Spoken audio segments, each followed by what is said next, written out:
The October wind cut through downtown Nashville like a blade, carrying with it the scent of autumn leaves and the distant sound of honky-tonk music drifting from Broadway.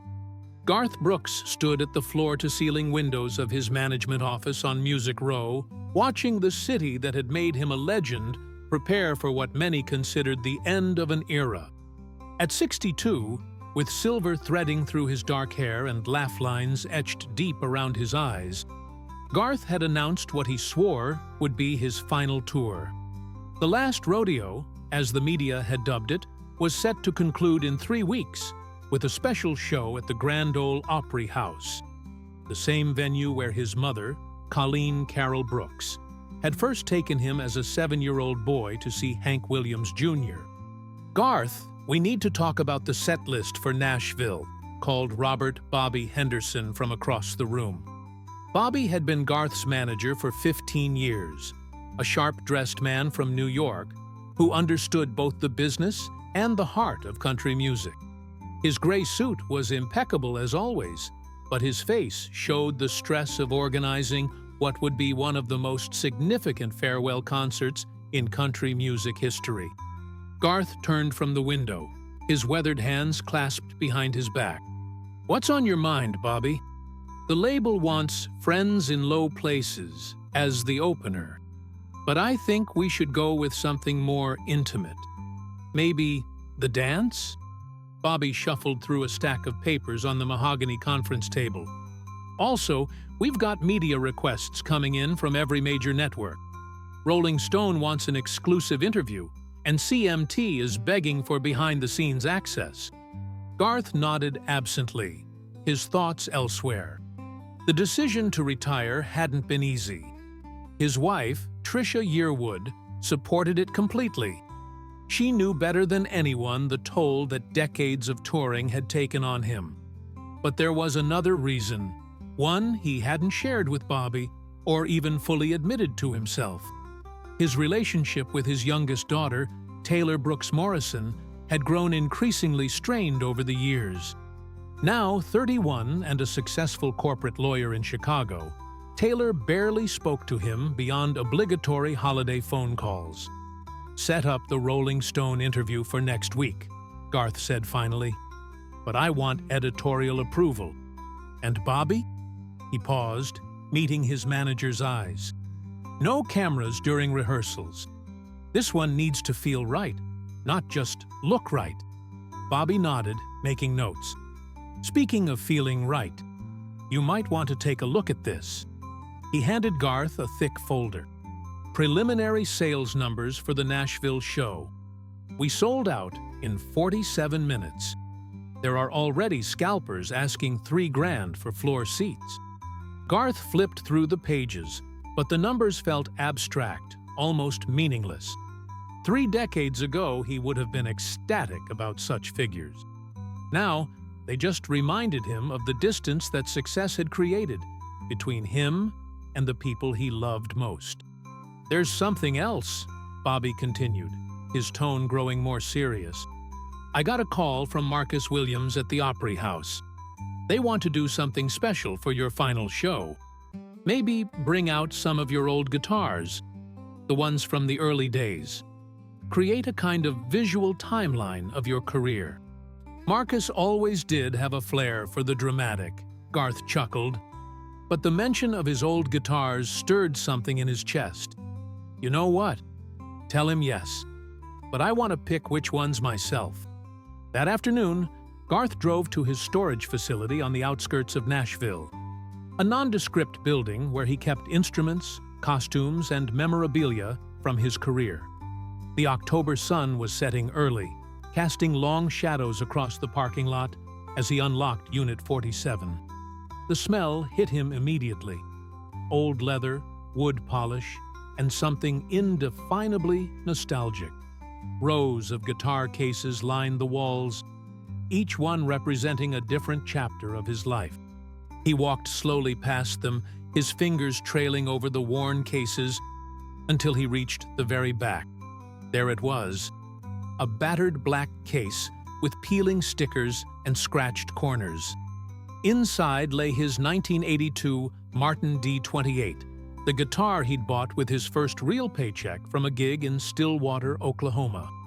The wood had darkened with age, and the strings hadn't been changed in years, but it was still the most beautiful instrument he'd ever owned. Garth lifted it carefully, feeling the familiar weight in his hands. This guitar had been with him through everything.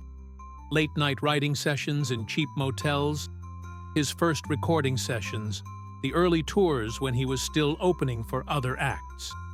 It had been his constant companion until success allowed him to acquire newer, more expensive instruments.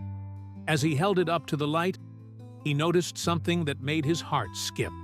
Near the neck, where it joined the body, there was a small crack in the wood that he'd never seen before.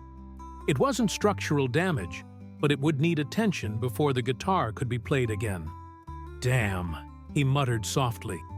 The idea of his old friend being damaged hit him harder than he'd expected.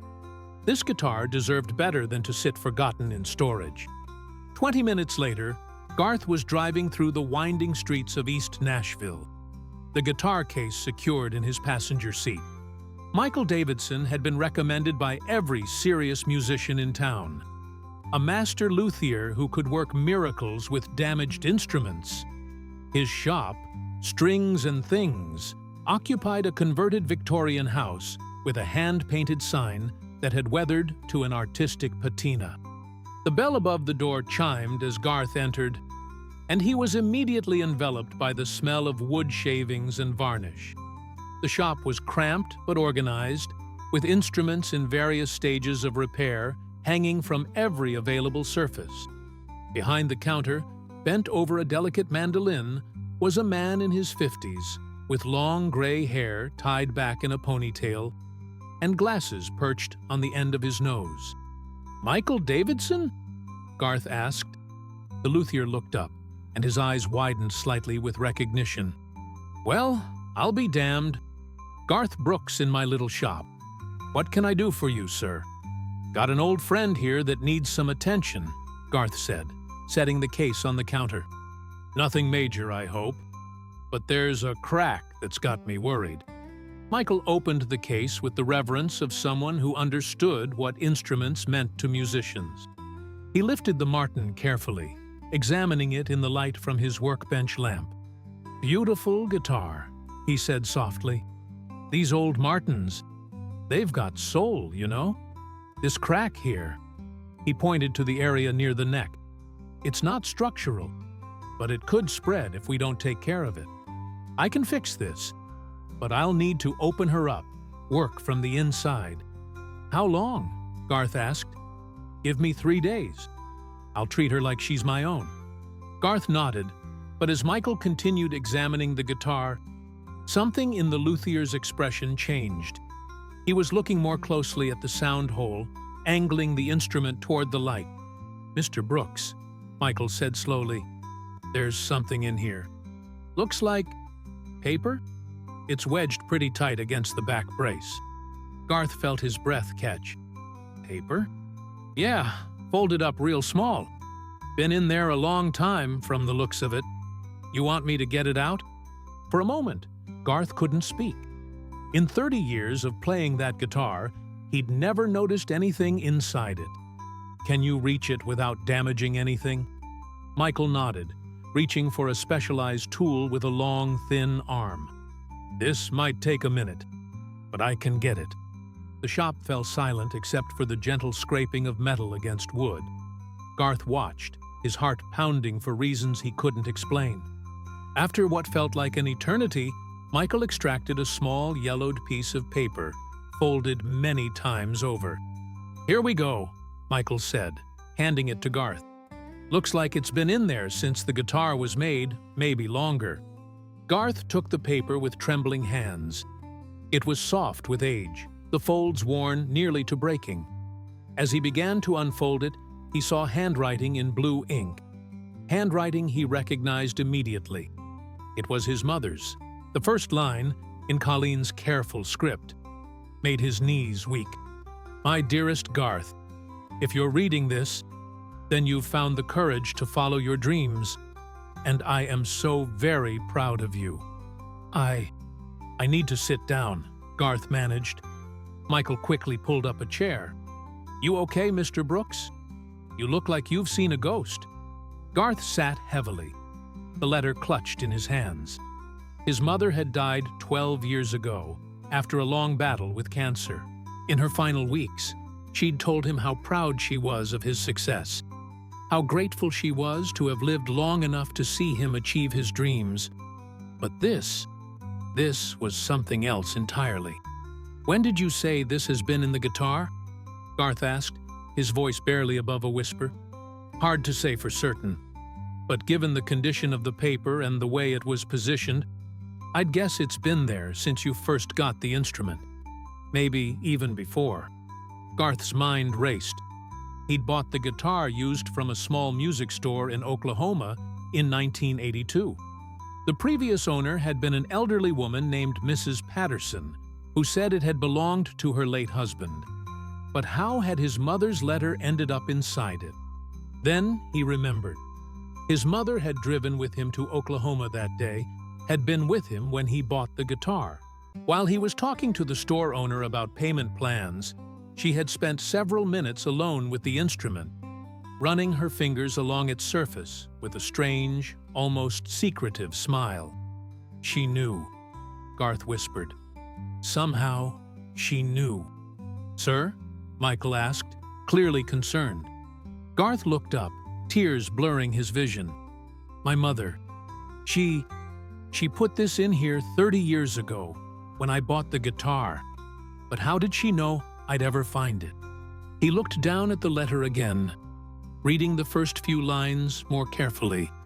"My dearest Garth, if you're reading this, then you've found the courage to follow your dreams, and I am so very proud of you. I'm writing this in 1982, watching you sleep the night before we go to buy your first real guitar. You don't know it yet, but you're going to be something special. Not because of fame or money, but because you have a gift for making people feel less alone in this world. There are things I need to tell you, things I've never had the courage to say out loud, about your father, about our family, about the choices I made that shaped your life. I'm hoping that by the time you read this, you'll understand why I did what I did. And maybe you'll forgive me for the things I couldn't bring myself to tell you face to face." Garth's hands were shaking now. He wanted to read more, but something told him this wasn't the place. This letter deserved better than a crowded repair shop. "Michael," he said, standing carefully, "I need to take this. Can you still fix the guitar?" "Of course. But Mr. Brooks, are you sure you're okay to drive? You look pretty shaken up." Garth managed a weak smile. "I've been shaken up before. But this might be the most important thing that's ever happened to me." As he drove home through the Nashville twilight, the letter safely tucked in his jacket pocket, Garth's mind was spinning. His mother had been gone for 12 years, but somehow she was still finding ways to surprise him. What secrets had she kept?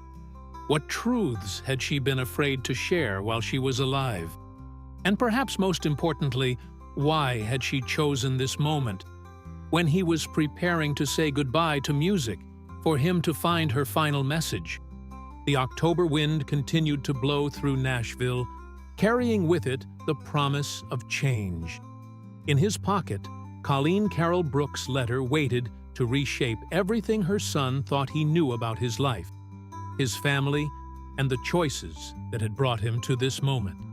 The last tour was supposed to be an ending, but as Garth pulled into his driveway, he couldn't shake the feeling that it might be a beginning instead. The farmhouse that Garth shared with Tricia sat on 40 acres of rolling Tennessee hills, far enough from Nashville to feel like a different world. As he pulled up the gravel driveway, he could see warm light spilling from the kitchen windows and smoke rising from the chimney. It was the kind of scene that should have brought him comfort. But tonight, with his mother's letter burning in his pocket, everything felt surreal. Tricia was at the stove when he walked in, stirring something that smelled like heaven. Her blonde hair was pulled back in a casual ponytail, and she wore the old University of Georgia sweatshirt that she'd claimed was lucky ever since they'd started dating. She looked up as he entered, and immediately her expression changed. "Baby, what's wrong?" she asked, abandoning the spoon and moving toward him. "You look like you've seen a ghost." Garth set his keys on the counter and pulled out the letter. "Maybe I have." Trisha's eyes widened as she saw the yellowed paper. "What is that?" "A letter from Mom. Found it inside my old Martin, the one from '82. It's been in there for 30 years, Trisha. 30 years." They sat at the kitchen table, the same scarred oak surface where they'd shared countless meals and conversations. Trisha held his hand as he read the letter aloud for the first time, his voice breaking more than once. "My dearest Garth, if you're reading this, then you've found the courage to follow your dreams, and I am so very proud of you. I'm writing this in 1982, watching you sleep the night before we go to buy your first real guitar. You don't know it yet, but you're going to be something special. Not because of fame or money, but because you have a gift for making people feel less alone in this world. There are things I need to tell you, things I've never had the courage to say out loud. About your father, about our family, about the choices I made that shaped your life. I'm hoping that by the time you read this, you'll understand why I did what I did. And maybe you'll forgive me for the things I couldn't bring myself to tell you face to face. First, you need to know that your father wasn't the man I wanted him to be, but he was the man I needed him to be. Raymond Brooks gave me stability when my world was falling apart, but he could never give me the kind of love that makes you feel alive. That love came from someone else, someone I had to give up long before you were born." Garth stopped reading, his throat tight. Trisha squeezed his hand gently. "Go on," she whispered. "I met James Michael O'Connor in 1951 when I was 19 and working at the diner on Main Street. He was a traveling musician, played guitar, and sang like an angel. We had one perfect summer together, and I thought we'd have forever. But his family disapproved of me, said I wasn't good enough for their boy who was destined for bigger things. They offered me money to leave town and never contact him again. I was pregnant, Garth. With you." The letter slipped from Garth's hands as the words hit him like a physical blow. Trisha caught it before it fell to the floor, her face pale with shock. "Oh my God!" she breathed. Garth sat in stunned silence. Raymond Brooks, the man who had raised him, who had taught him to throw a baseball and drive a stick shift, who had attended every school play and graduation. He wasn't his biological father. "Keep reading," Garth managed. "I need to know everything." Trisha's voice was soft as she continued. "I took their money because I was scared and alone, and I thought it was best for everyone. I moved to Oklahoma and met Raymond 6 months later. He knew about you from the beginning, knew you weren't his, but he chose to love you anyway. He chose to be your father in every way that mattered. James never knew about you.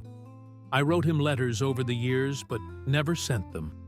He went on to have the music career we'd dreamed about together, recorded a few albums in the 70s under the name J.M. O'Connor.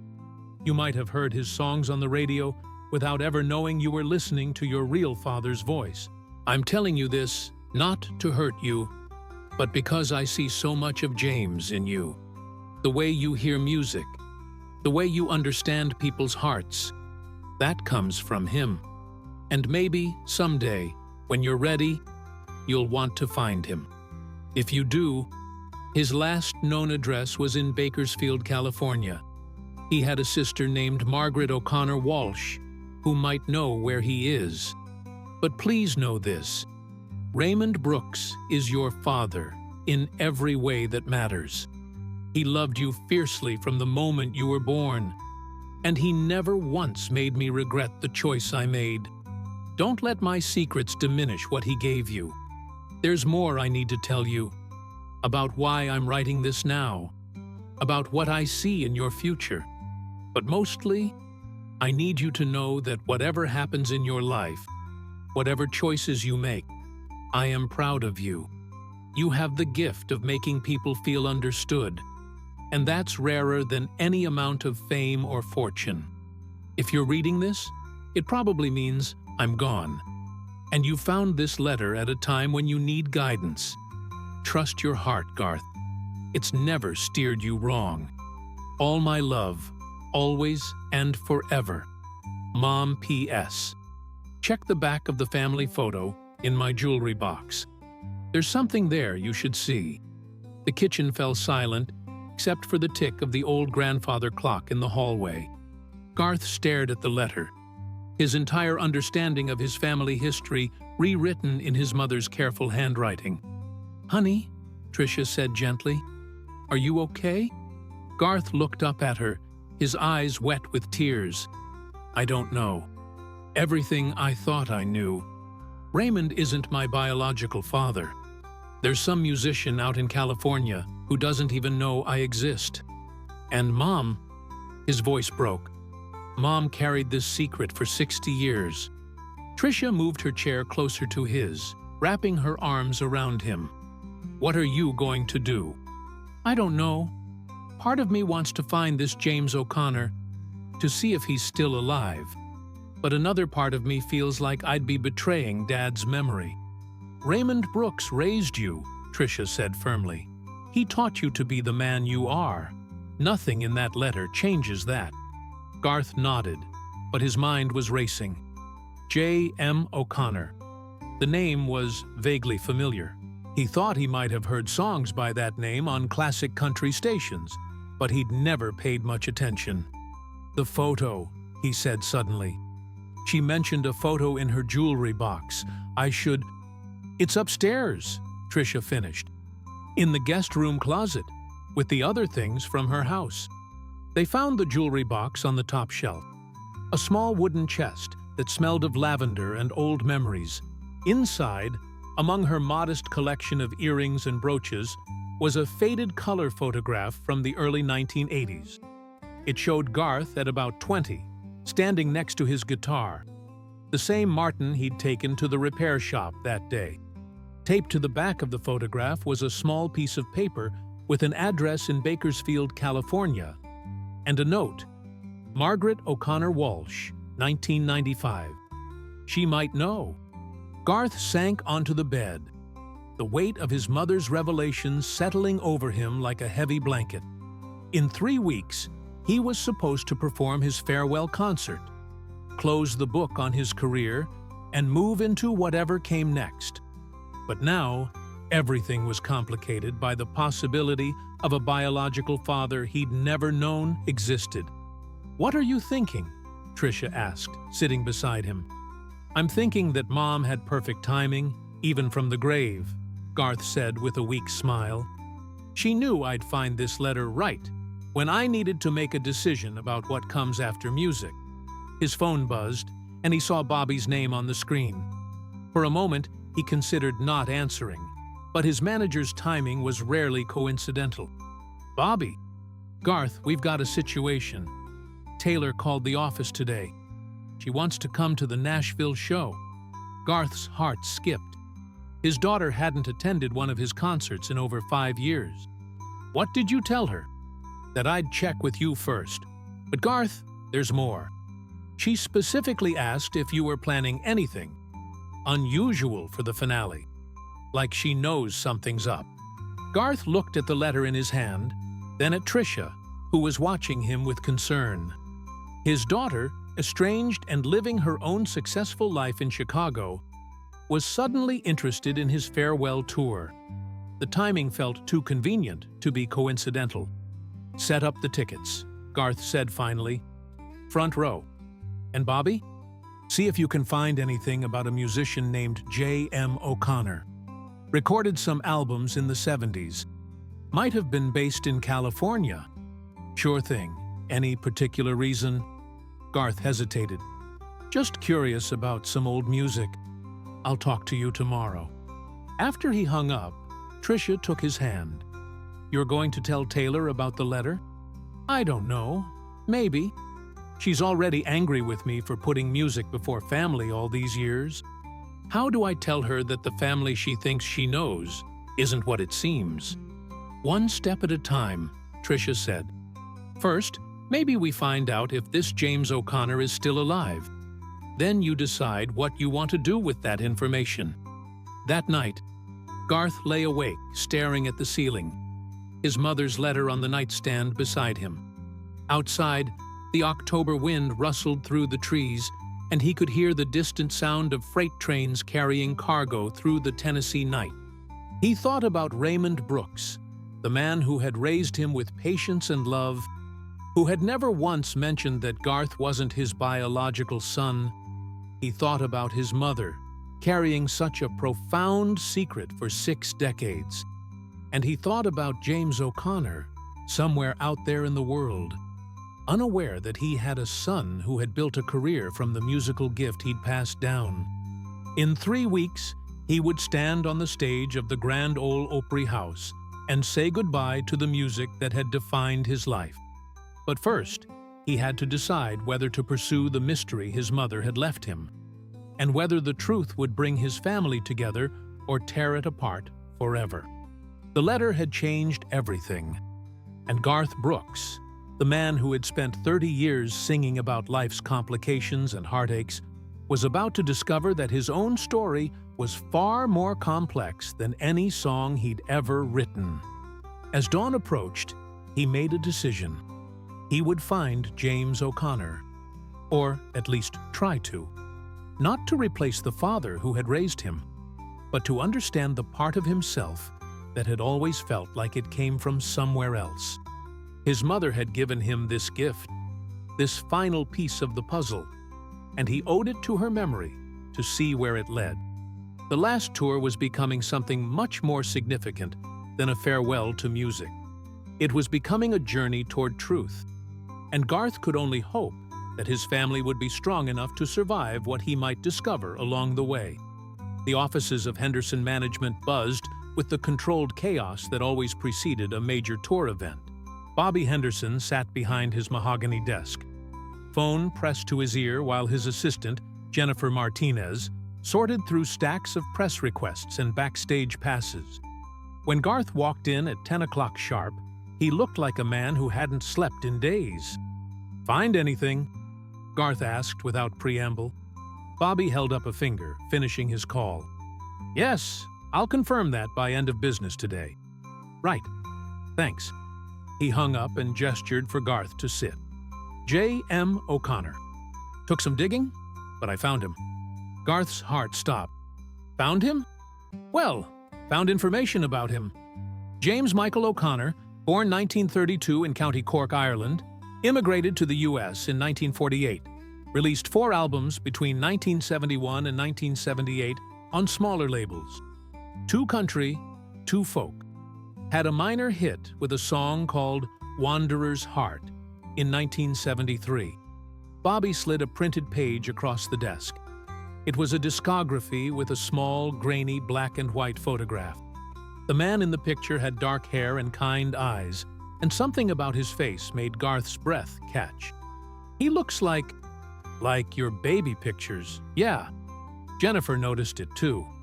Bobby's expression was unusually serious. "There's more, Garth, and it's not all good news." Garth steeled himself. "Tell me." James O'Connor died in 1987. Heart attack, according to the obituary I found in the Bakersfield Californian. He was 55. Bobby paused. "But he had a sister, Margaret, just like your mother's letter said. Margaret O'Connor Walsh. She's still alive, lives in a retirement community in Bakersfield. I have her phone number." The room seemed to tilt around Garth. His biological father was dead, had been dead for over 30 years. He'd died just 5 years after Garth had bought the guitar with the hidden letter, during the early days of Garth's own career. "There's something else," Bobby continued gently. I did some more research on his music. That song, Wanderer's Heart? The lyrics are about a lost love and a child he never knew. Could be coincidence, but probably not. Garth finished. Can you play it? Bobby nodded to Jennifer, who had been quietly working at her laptop. She turned the screen toward them, and moments later, a hauntingly beautiful voice filled the office. I left a love in Oklahoma. Thought I was chasing bigger dreams. But every highway that I've traveled just leads me back to what might have been. There's a wanderer's heart inside me, but it beats for what I left behind. And if I had a child somewhere, I'd hope they'd know they're on my mind. Garth closed his eyes, listening to his biological father's voice for the first time. The resemblance was unmistakable, not just in tone, but in the way James phrased his words, the emotional weight he gave to certain lines. It was like hearing an echo of himself from another era. "Jesus," he whispered when the song ended.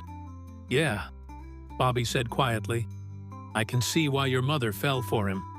The man could sing. Garth took the paper with Margaret Walsh's contact information, his hands trembling slightly. "I need to call her. You want me to make the call first? Feel out the situation?" "No. This is something I need to do myself." Garth stood, then paused. "Bobby, I need to ask you something, and I need you to be completely honest. Do you think this changes anything about the farewell tour?" Bobby leaned back in his chair, considering. "That depends. What do you want it to change?" "I don't know yet, but I have this feeling that Mom didn't intend for me to find this letter by accident. She knew I'd be at a crossroads, knew I'd need something. I just don't know what yet." That afternoon, Garth sat in his truck in the parking lot of a small diner outside Nashville, staring at his phone. He'd been trying to work up the courage to call Margaret Walsh for over an hour. Finally, he dialed the number. "Hello?" The voice was elderly but strong, with a slight Irish accent that reminded Garth of his grandmother. "Mrs. Walsh? My name is Garth Brooks. I'm calling about your brother, James O'Connor." There was a long pause. "James? My James? But he's been gone for 37 years, yes, ma'am. I know this might sound strange, but I believe he might have been my father." Another pause, longer this time. Then, "Sweet Mother of God, your mother. Was her name Colleen?" Garth's heart pounded. "Yes, Colleen Carroll. Later, Colleen Brooks." "Oh, my dear boy." Margaret's voice was thick with emotion. "I've been waiting for this call for 40 years. Can you come see me? There are things you need to know. Things James made me promise to tell you if you ever came looking." 2 days later, Garth found himself on a plane to California, with Tricia by his side. Margaret Walsh lived in Sunset Manor, a well-maintained retirement community with Spanish-style architecture and carefully tended gardens. She was waiting for them in the lobby. A small woman with silver hair and bright blue eyes that looked remarkably like the ones Garth saw in the mirror every morning. "You have his hands," she said, taking Garth's large hands in her small ones, "and his way of standing, like you're ready to take on the world, but aren't quite sure you should." They sat in Margaret's apartment, which was filled with photographs and Irish memorabilia. She served tea and biscuits while telling them about James, how he'd been a dreamer and a wanderer, how he'd left for America with nothing but a guitar and a head full of songs. "He never got over your mother," Margaret said, settling into her chair. "Even after he married Patricia in 1965, even after they had their daughter Sarah, he would still talk about the girl in Oklahoma who'd stolen his heart." Garth nearly choked on his tea. "He had another daughter, Sarah O'Connor. She's about your age, lives here in Bakersfield, works as a music teacher." Margaret's eyes twinkled. "You have a half-sister, Garth, and she knows about you." "She knows?" "James told her everything before he died. Said that someday you might come looking, and if you did, We should help you understand who he was." Margaret stood and walked to an old cedar chest. "He left things for you. Letters he wrote, but never sent. Recordings he made in his home studio. Photographs." She returned with a shoebox filled with treasures. On top was a letter addressed simply, "To my son." If you're reading this, then Margaret has done what I asked her to do. I don't know if you'll ever come looking for me, but I hope you will. I need you to know that not a day has passed since 1951 that I haven't thought about you and your mother. The O'Connors are a stubborn, prideful bunch, and I was the worst of them. When my family told me to choose between my music career and Colleen, I chose wrong. I chose the music, thinking I could have both eventually. By the time I realized my mistake, she was gone. I hired a private investigator in 1975 to find her. He told me she'd married a good man named Raymond Brooks and had built a beautiful life. The investigator said, "You were studying music at Oklahoma State, that you had real talent." I was so proud and so heartbroken that I couldn't be part of it. I wrote to your mother many times over the years, but I never sent the letters. What right did I have to disrupt the life she'd built? But I kept track of you from a distance. I bought every record you made, attended 2 of your concerts without you knowing. The last one was in Los Angeles in 1986, just months before I died. You sang a song that night called "The Dance," and it moved me to tears because I realized you understood something that took me decades to learn. That love is worth the pain it sometimes brings. You have a sister, Sarah, who's eager to meet you if you're willing. And you have musical cousins back in Ireland who would welcome you with open arms. But mostly, you have my hope that you'll forgive a foolish old man who loved your mother enough to let her go, but not enough to fight for her when it mattered. I'm proud of you, son. Not just for your success, but for the man you've become. I can see it in the way you perform, the way you connect with people. You have your mother's heart and the O'Connor gift for music, and that's a powerful combination. All my love, your father. James Garth was crying openly now, as was Margaret. Tricia had her arm around him, offering silent support. "There's more," Margaret said gently. She handed him a cassette tape labeled "For Garth, 1986. He recorded this just before he died. And this?" She pulled out a photograph showing a younger James holding a guitar that looked remarkably similar to Garth's Martin. This was his guitar. He sold it in 1982 to a music store in Oklahoma because he needed money for Patricia's cancer treatments.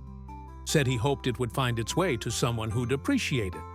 The pieces clicked into place in Garth's mind. The guitar his mother had helped him buy. It had been James's guitar all along.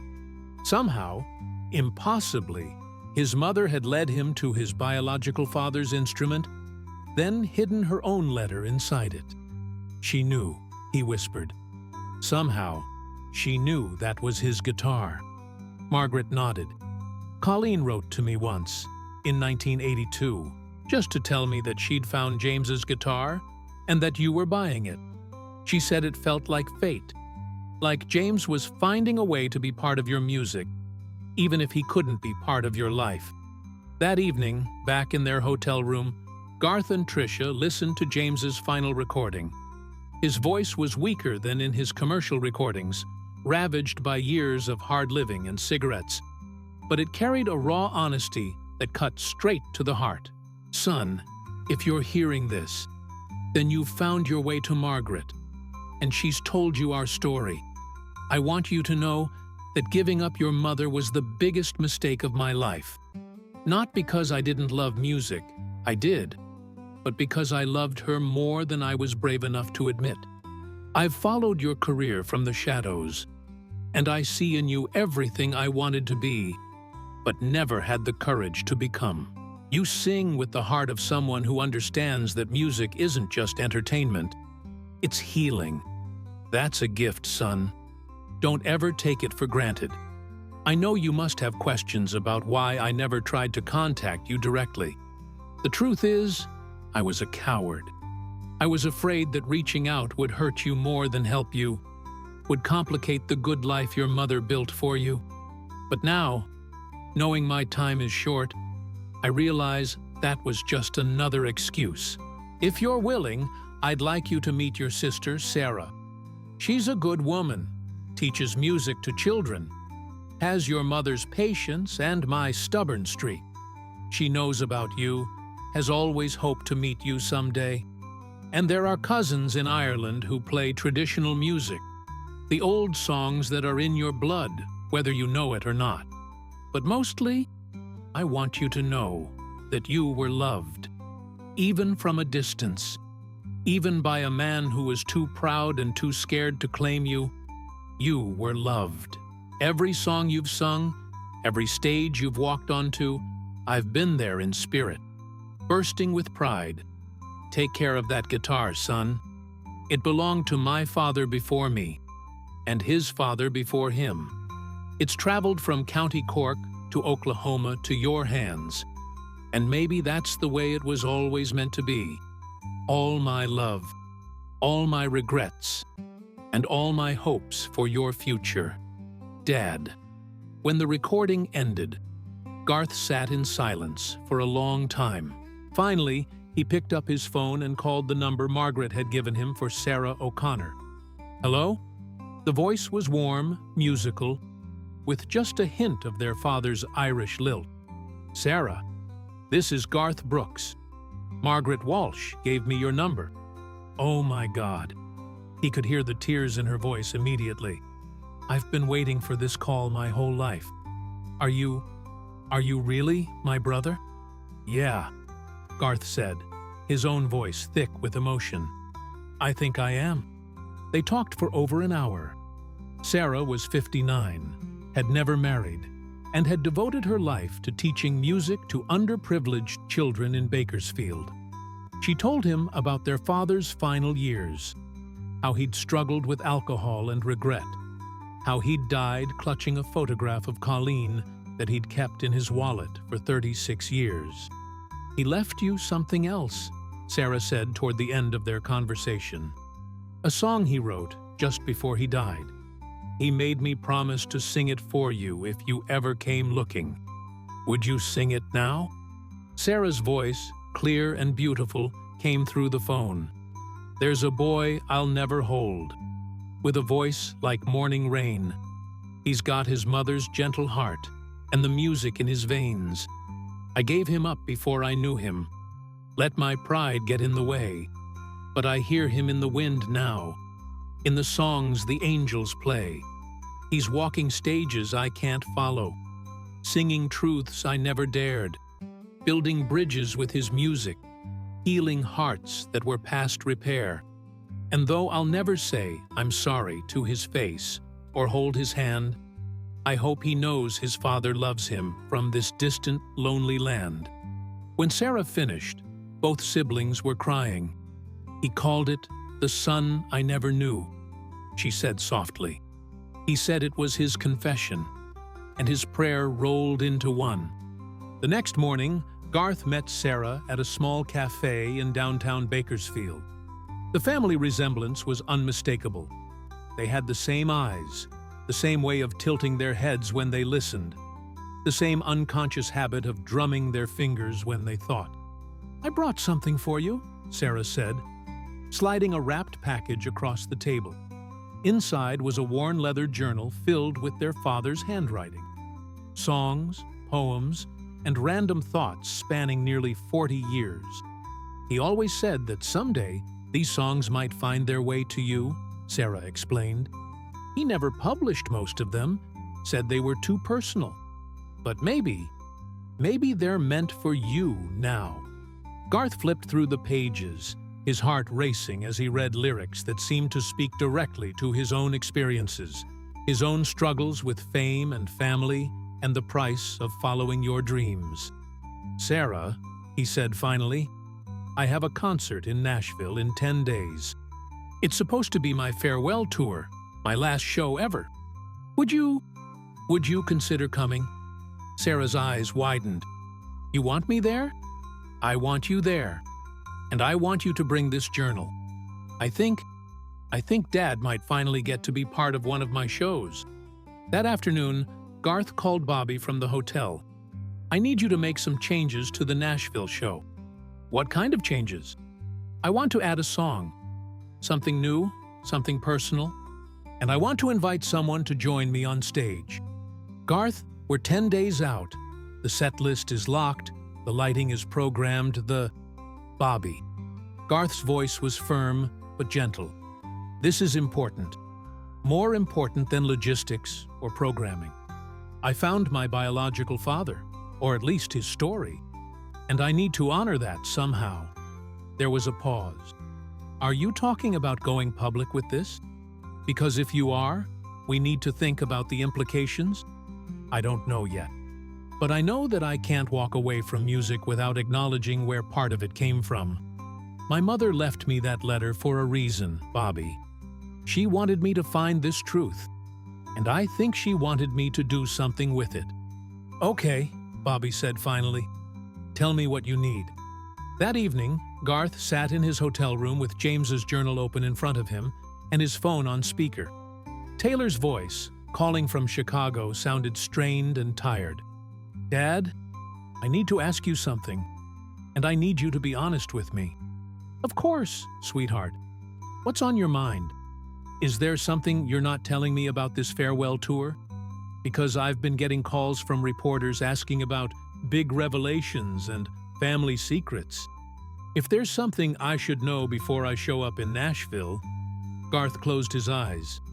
The media had somehow caught wind of his trip to California. Or maybe they'd connected the dots about his research into J.M. O'Connor. Either way, his family was about to be thrust into a spotlight he'd hoped to avoid.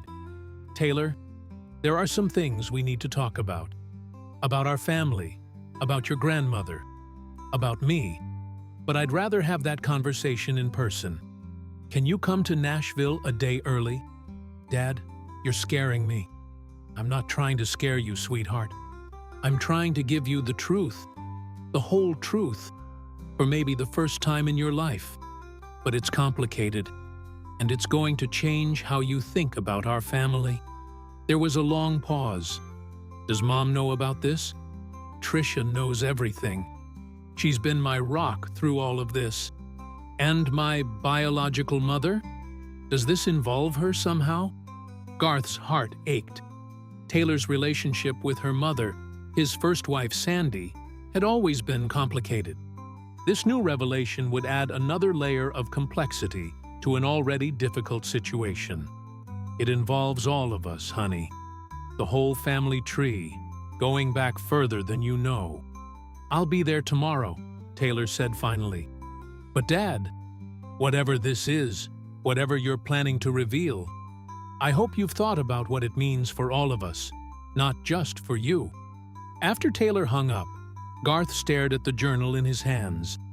On one of the pages, James had written, "The hardest part about being a father isn't providing for your children or protecting them from the world. It's knowing when to tell them the truth about who you really are and having the courage to face their disappointment when they realize you're not the hero they thought you were."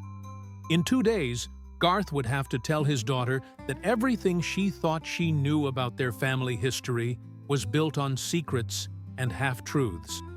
He would have to explain why he'd spent the last week chasing the ghost of a man she'd never heard of, and how that ghost might change everything about their understanding of themselves. The farewell tour was supposed to be a celebration of his career, a chance to say goodbye to music on his own terms. Instead, it was becoming a reckoning with the past and an uncertain step toward a future he couldn't yet imagine. But as Garth read more of his biological father's words, he began to understand something his mother had probably known all along. Sometimes the most important journeys aren't the ones that take you away from home, but the ones that help you understand where home really is. James O'Connor had spent his life running from the truth. Garth Brooks was determined not to make the same mistake, even if it meant risking everything he'd built in the process. The letter from his mother had started this journey, but now it was up to him to decide how it would end. Nashville's skyline glittered in the October evening as Garth sat in his home office, surrounded by the artifacts of two family histories. On his desk lay his mother's letter, now carefully preserved in a plastic sleeve, beside James O'Connor's journal and a stack of photographs Margaret Walsh had given him. The weight of secrets spanning 7 decades pressed down on him like a physical force.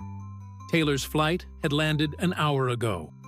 Tricia had gone to pick her up from the airport, giving Garth time to prepare for what might be the most difficult conversation of his life. At 31, his daughter was successful, independent, and fiercely protective of the family narrative she'd grown up believing. She was about to learn that much of that narrative was incomplete. The sound of car doors slamming in the driveway made his stomach clench.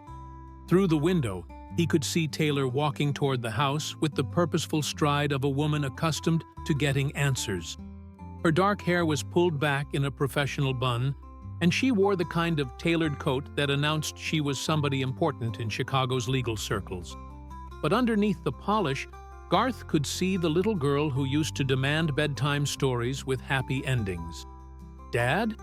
Taylor's voice carried from the front hallway, followed by the murmur of conversation with Tricia. "In here, sweetheart," Garth called, standing and smoothing his shirt nervously. Taylor appeared in the doorway, and for a moment, father and daughter simply looked at each other. She had Garth's eyes and her mother Sandy's determined chin, with an expression that suggested she was prepared for battle. "Okay," she said, settling into the chair across from his desk. "I've been thinking about this the entire flight. Whatever family secret you're about to drop on me, I need you to know that I'm not a child anymore. I can handle the truth, whatever it is." Tricia appeared with 3 cups of coffee, setting them down gently before taking a seat on the small sofa near the window. "Your father has something important to share with you, honey. Something he just learned himself." Garth picked up the letter, his hands steadier than he'd expected. "A week ago, I took my old guitar in for repair. The one I bought in 1982, when I was just starting out. The luthier found something inside it. Something that's been there for 30 years. He handed Taylor the letter. She unfolded it carefully, her expression growing more shocked with each line she read. When she finished, she set it down with trembling hands. "Grandma Colleen wrote this? About Grandpa Raymond not being your real father?" "She did, and I've spent the last few days tracking down the truth about James O'Connor." Garth gestured to the materials on his desk. "He was my biological father, and I have a half-sister in California named Sarah." Taylor was quiet for a long time, processing the information. When she finally spoke, her voice was carefully controlled. "So, the man who raised you, who I called Grandpa, who taught me to fish and told me stories about your childhood, he wasn't actually your father?" "He was my father in every way that mattered," Garth said firmly. "Raymond Brooks chose to love me and raise me as his own. That doesn't change just because we know the biological truth now, but it changes everything else." Taylor stood and began pacing, a habit she'd inherited from her father. "It changes our family medical history, our heritage, our entire understanding of who we are." "Does it?" Tricia asked gently. "You're still the same person you were yesterday, Taylor. Your father is still the same man who loves you and has worked his entire life to provide for you." Taylor turned to face Garth, her eyes flashing. "Is this why you're retiring? Because of some guilt about a man you never knew? Because you think you owe something to his memory?" "No," Garth said. "I'm retiring because I want to focus on what really matters. Family. But finding this letter, learning about James, it's made me realize that I don't want to make the same mistakes he did. What mistakes? From what I just read, he never even knew you existed. Garth opened James's journal and found a particular passage. He wrote this in 1984. I hired another investigator to check on Colleen and the boy. Garth's making a name for himself in music, playing small venues, but getting noticed. I want so badly to reach out, to tell him I'm proud. But what right do I have? I gave up that right 36 years ago when I chose my own ambitions over love. He looked up at Taylor. He spent his whole life regretting that he chose his career over his family. I don't want to do the same thing. But you've already done it, Dad. The words hit like a physical blow. Do you know how many school plays you missed? How many birthdays you forgot because you were on tour? How many times I told people my father was Garth Brooks, and they were more interested in getting autographs than in knowing me as a person. The room fell silent. Garth felt the weight of every choice he'd made, every tour he'd booked, every recording session that had taken precedence over family dinner. He told himself he was building something for his family. But had he really just been building something for himself? You're right, he said quietly. I've made mistakes. Big ones. But Taylor, that's exactly why I'm stopping now. Because it's not too late to change, to prioritize what really matters. Taylor sat back down, her anger giving way to something deeper and more painful. And what about this half-sister you mentioned? Are you planning to parade her around as the family you've been missing? The musical daughter who actually understands your passion? Sarah O'Connor is a music teacher in Bakersfield. She's 59 years old, has never married, and has spent her life helping kids who can't afford instruments learn to play music. Garth's voice was gentle but firm. She's not a replacement for you, Taylor. She's a connection to a part of my history I never knew existed. Have you invited her to the concert? Yes. Taylor laughed bitterly. Of course you have. Let me guess. She's going to join you on stage for some touching reunion moment that'll have everyone in tears? I don't know what's going to happen at the concert, Garth admitted. I'm still figuring that out. But I invited her because she's family. And because our father, James, never got the chance to see either of us perform. Our father? Taylor's voice cracked. Dad, Raymond Brooks was your father. This James O'Connor was just a biological contributor. You don't owe him anything. Tricia leaned forward. Taylor, honey, your father isn't trying to replace his memories of Raymond. He's trying to understand a part of himself that he never knew existed. That doesn't diminish what Raymond meant to him. Taylor stood again, moving to the window that overlooked the property where she'd spent countless childhood weekends. I need some air. It's a lot to process. After she left, Garth slumped in his chair. That went about as well as I expected. She's hurt, Tricia said. She's been dealing with feeling like she came second to your career for years, and now she feels like she's competing with a whole other family for your attention. How do I fix this? Time, patience, and maybe being honest about why you really want her at that concert. Garth looked at his wife. What do you mean? You're not just inviting her to hear you sing, Garth. You're hoping that by sharing this story publicly, by being vulnerable about your family and your mistakes, you can somehow bridge the gap between you. But that's a lot of pressure to put on one performance. That evening, Taylor found Garth in the barn behind the house, where he kept his collection of guitars. He was sitting on a hay bale, tuning the old Martin that had started this entire journey. I used to love coming out here when I was little, she said, settling beside him. You'd play for hours, working out new songs or just noodling around. I felt special because I got to hear the music before anyone else did. You were special. Are special.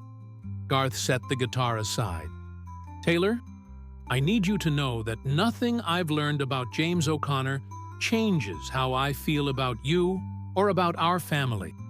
but it changes how you feel about yourself. Garth considered this. Maybe. I've spent my whole career singing about home and family and the things that really matter. But I've also spent a lot of time away from home, missing the very things I was singing about. Learning about James, seeing how his choices played out, it's made me want to do better.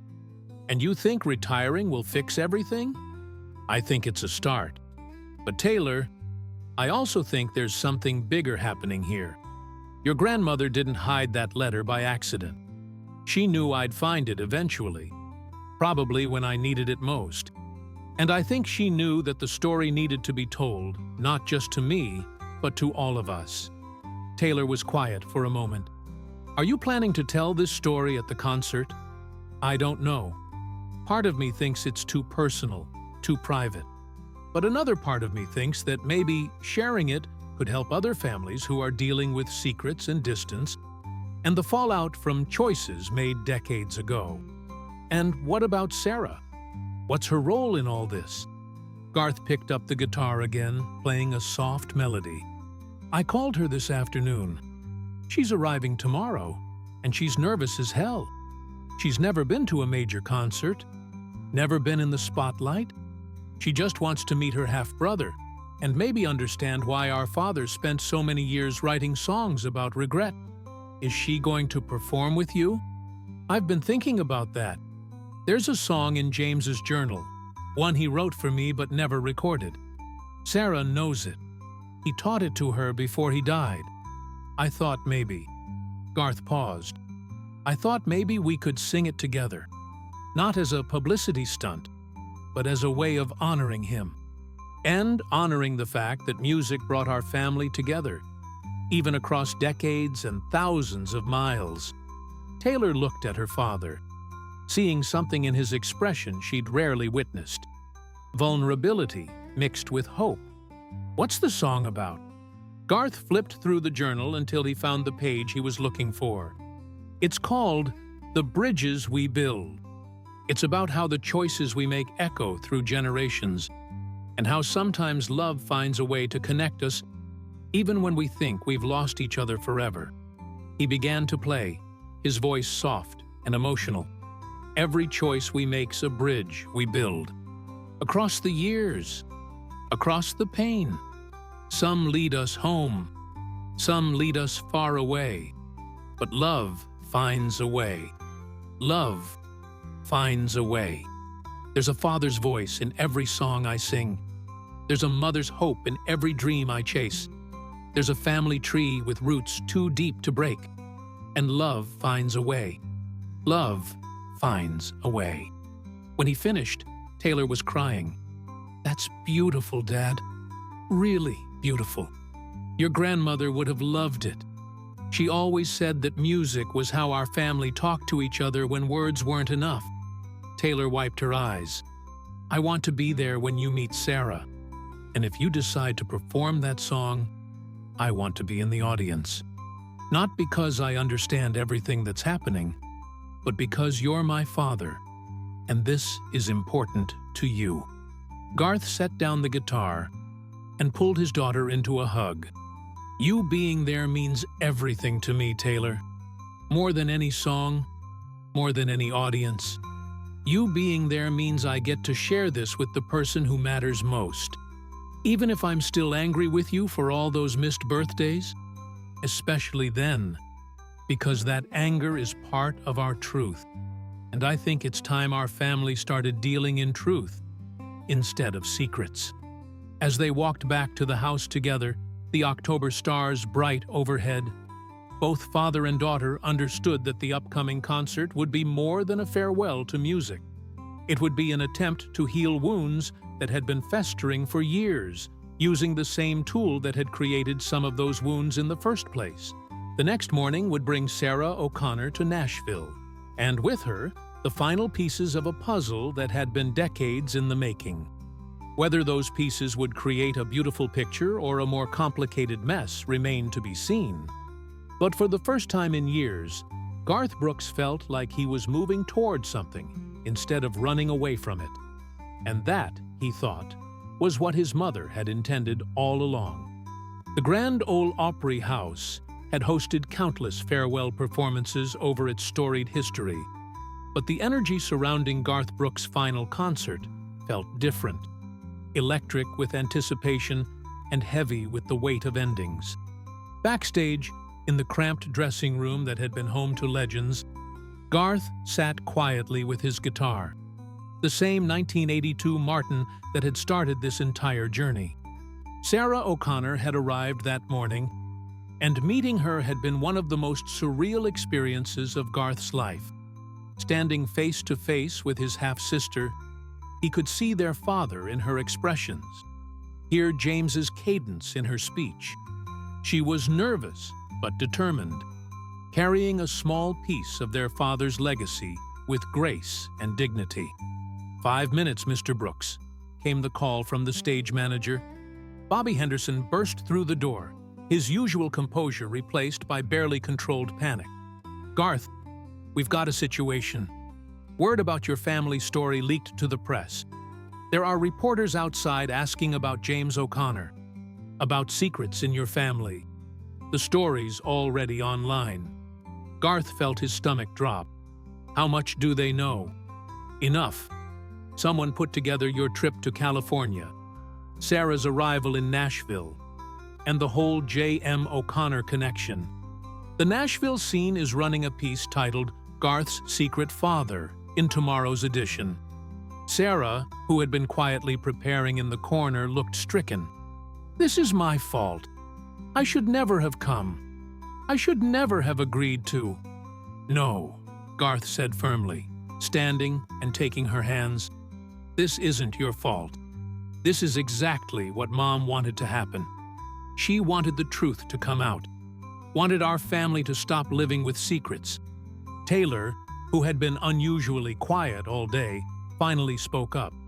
Dad, are you sure about this? Once you tell this story on that stage, there's no taking it back. It becomes public property forever. Garth looked at his daughter, then at Sarah, then at Tricia, who gave him an encouraging nod. I've been thinking about that, about what it means to share something so personal with strangers. But then I realized something. This story isn't just about our family anymore. It's about every family that's been torn apart by pride and fear and the inability to say, I love you, when it matters most. He picked up James's journal and opened it to a passage he'd marked. Your grandfather, our father, wrote this in 1985. Music is confession and absolution all at once. When we sing our truths, we give others permission to examine their own. Maybe that's the real gift we give the world. Not perfect melodies, but honest ones. Bobby was pacing now. So what's the plan? Are you telling the whole story out there? I'm telling the story that needs to be told. About love and loss and second chances. About the bridges we build and the ones we burn. And how sometimes music is the only thing strong enough to span the distance between who we were and who we want to become. The stage manager returned. Mr. Brooks, it's time. As they made their way through the narrow corridors beneath the Opry House, Garth could hear the crowd above. 4,400 people who had come to witness the end of an era. But walking beside Sarah, with Taylor and Tricia just behind them, he realized this wasn't an ending at all. It was a beginning. The lights dimmed, and Marcus Williams, the Opry's general manager, took the stage. Ladies and gentlemen, it's not often that we have the privilege of hosting a truly historic evening. Tonight marks the end of one of the most remarkable careers in country music history. Please welcome, for his final performance, Garth Brooks. The roar of the crowd was deafening. Garth walked onto the stage he'd graced dozens of times before, but tonight felt different. The weight of 3 decades in music, of family secrets revealed, of relationships to be repaired, settled on his shoulders as he approached the microphone. Thank you, he said, waiting for the applause to die down. Thank you for 30 years of letting me into your hearts, into your cars, into your lives. Tonight is supposed to be goodbye, but I've learned recently that sometimes what looks like an ending is really just a new chapter beginning. He strummed his guitar softly, the sound echoing through the hallowed hall. I want to tell you a story tonight. It's a story about family, about secrets, about a letter that waited 30 years to find its way to the light. It's a story about my mother, Garth Brooks, who died 12 years ago, but is still teaching me lessons about love and forgiveness. Garth began to play the dance, but stopped after the first verse. A week ago, I took this guitar in for repair. It's the same one I bought in 1982, when I was nobody special. Just a kid from Oklahoma with big dreams and bigger fears. Inside this guitar, hidden for 30 years, was a letter from my mother. A letter that changed everything I thought I knew about my family. The audience was completely silent, hanging on every word. In the front row, Taylor sat with tears streaming down her face. Beside the stage, Sarah waited in the wings, clutching her own guitar. My mother's letter told me that the man who raised me, who loved me unconditionally, wasn't my biological father. It told me about a musician named James O'Connor, an Irishman who fell in love with my mother in 1951 and then made the worst mistake of his life. He chose his career over love. Garth's voice grew stronger, more confident. James O'Connor spent the rest of his life regretting that choice. He wrote songs about it, drank over it, carried the weight of it until the day he died in 1987. But before he died, he wrote one final song, a song for the son he never knew, for the family he never had the courage to claim. He gestured toward the wings. James O'Connor had another child, a daughter named Sarah, who spent her life teaching music to kids who can't afford instruments. She's here tonight, and she knows our father's final song. Sarah, would you come out here? Sarah O'Connor walked onto the Grand Ole Opry stage with the dignity of someone who understood the weight of the moment. She was nervous. Her hands shook slightly as she plugged in her guitar, but her voice was steady when she spoke. My father spent 40 years writing letters he never sent and songs he never shared. But this one he made me promise to sing if I ever met my brother. She looked at Garth. He called it The Bridges We Build, and he said it was his way of asking forgiveness from a family he never had the courage to claim. Together, brother and sister began to play. Their voices blended in harmony that seemed impossible for two people who had known each other for less than 24 hours. Every choice we make's a bridge we build. Across the years, across the pain. Some lead us home, some lead us far away. But love finds a way. Love finds a way. I left a love in Oklahoma, thought I was chasing bigger dreams, but every highway that I traveled just led me back to what might have been. Every choice we make's a bridge we build. Across the years, across the pain. Some lead us home, some lead us far away. But love finds a way. Love finds a way. There's a father's voice in every song I sing. There's a mother's hope in every dream I chase. There's a family tree with roots too deep to break. And love finds a way. Love finds a way. As they sang, something magical happened.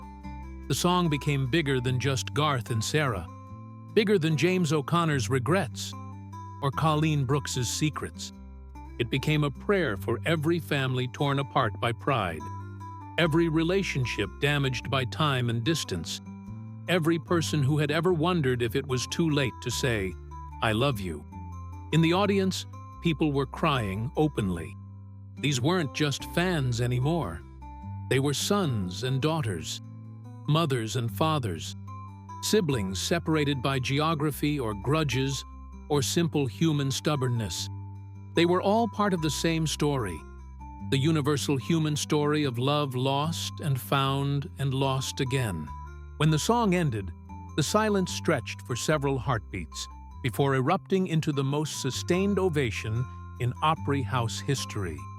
Garth and Sarah stood together, overwhelmed by the response, but also by the profound sense of completion the moment had brought. "My mother knew," Garth said into the microphone when the applause finally died down. "Somehow, she knew that I would need this story, this connection, this reminder that we're all part of something bigger than ourselves." She knew that music isn't just entertainment. It's the thread that connects us across generations, across pain, across all the mistakes we make in the name of ambition or fear, or simple human foolishness. He looked directly at Taylor in the front row. "I've made mistakes as a father. I've chosen my career over my family more times than I can count. But I'm choosing differently now. This is my last song as a touring musician, but it's my first song as a man who finally understands what matters most." Garth began to play "Friends in Low Places," but with new lyrics he'd written that afternoon. "I've got friends in low places, where the whiskey drowns and the beer chases my blues away. I'll be okay. But what I really need tonight is my family by my side, 'cause success don't mean nothing if you're singing all alone. I've walked these stages 30 years, heard 10 million people cheer, but the only voice that matters now is calling me back home. So I'll hang up my hat, put down this guitar, 'cause the greatest song I'll ever sing is the one where I don't leave you anymore." As he sang the final chorus, Taylor stood up in the audience. Then the rest of the crowd followed. They were singing along to words they'd never heard before, because the emotion behind them was universal. This was every parent's apology, every child's forgiveness, every family's hope for reconciliation. When the last note faded, Garth set down his guitar and walked to the edge of the stage. "Thank you," he said simply. "Thank you for 30 years of music, 30 years of acceptance, 30 years of letting me be part of your families. Now I'm going home to take care of my own." As he left the stage for the final time, Garth Brooks wasn't thinking about record sales or awards or legacy. He was thinking about the letter in his dressing room, about the half-sister who had given him an irreplaceable gift, about the daughter who had chosen to forgive him, and about the wife who had stood by him through everything. Most of all, he was thinking about his mother, who had orchestrated this entire evening from beyond the grave, ensuring that her son would finally understand the difference between being successful and being complete.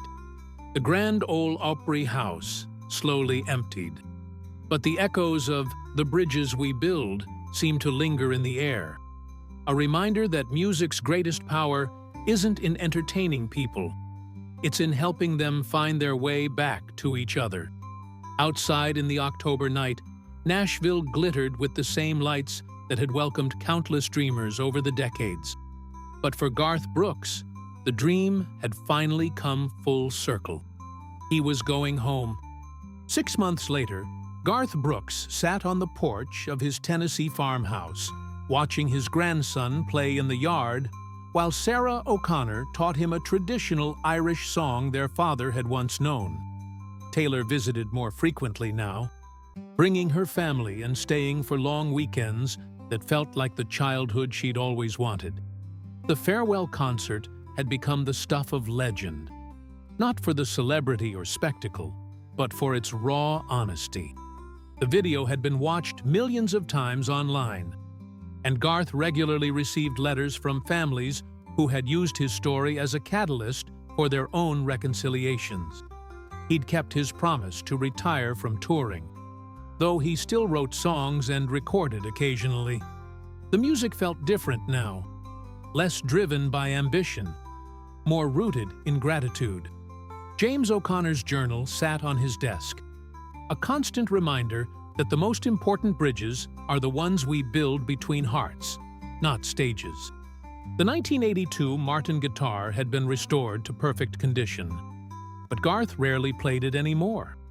It sat in a place of honor in his music room, a testament to the fact that sometimes the most precious gifts come disguised as coincidences, and that love has a way of finding us even when we think we're too late to receive it.